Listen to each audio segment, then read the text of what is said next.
Mr Speaker, I appreciate this opportunity to address the House, and it'd be fair to say that the National Party team, the MP team and certainly the team in Cabinet are very, very positive about the progress that we've made in the last 2 years through a very, very difficult time. And I'd have to say that in the area of my portfolio, I couldn't be happier than I am with the way that Housing New Zealand has managed this recession, where there's been more pressure on the state housing waiting list and on the stock than you would have seen for a couple of decades. Why?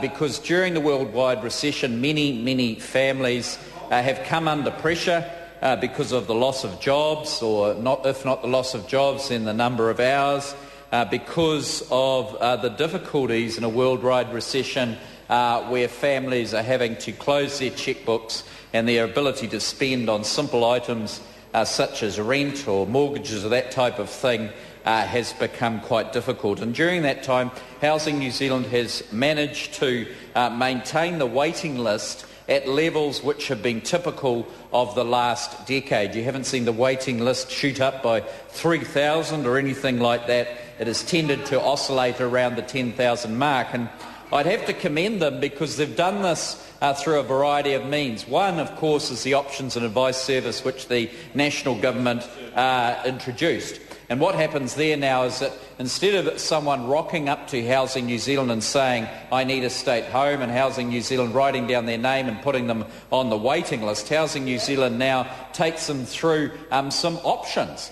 One option is to remain where you are. Can we help you remain where you are? Here are some subsidies like the accommodation supplement you could have. Another option is private rental. Is there a possibility you could rent privately? We do have subsidies for you to do that. Another option, of course, is home ownership, and here's a good one. Now, Mr Speaker, this will fascinate you. In the last 18 months, over 400 people have walked into Housing New Zealand.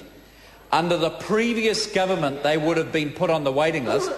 Don't misunderstand, Mr Speaker, thousands of people have walked into Housing New Zealand, but a particular 400 tenants, over 400 tenants have walked into Housing New Zealand. Under the Labour government, they would have been put on the waiting list. Guess what they went and did after talking to the Options Advice Service? You won't believe this.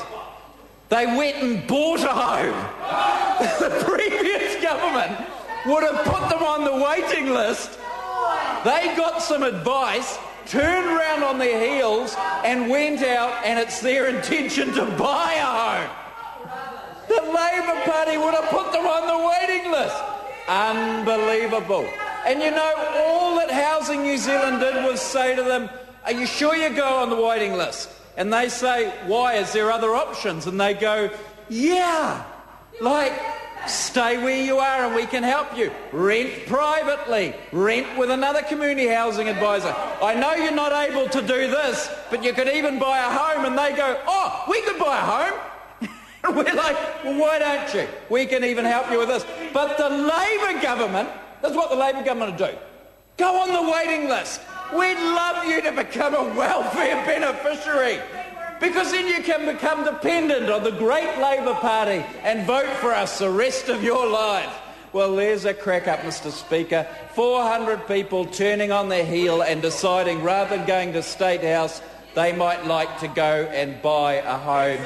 And many of them, I understand, have pursued that.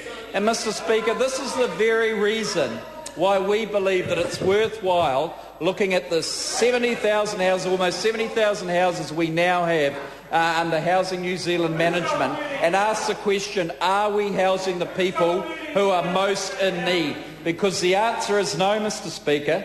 The answer is no. I mean, the reality is, when we have a couple in Mangere who had a 4-bedroom home, who originally had one adult child and 2 dependent children, so that's 5 people in a 4-bedroom home, who now live alone with 3 spare bedrooms. This is in Mangere at this very moment.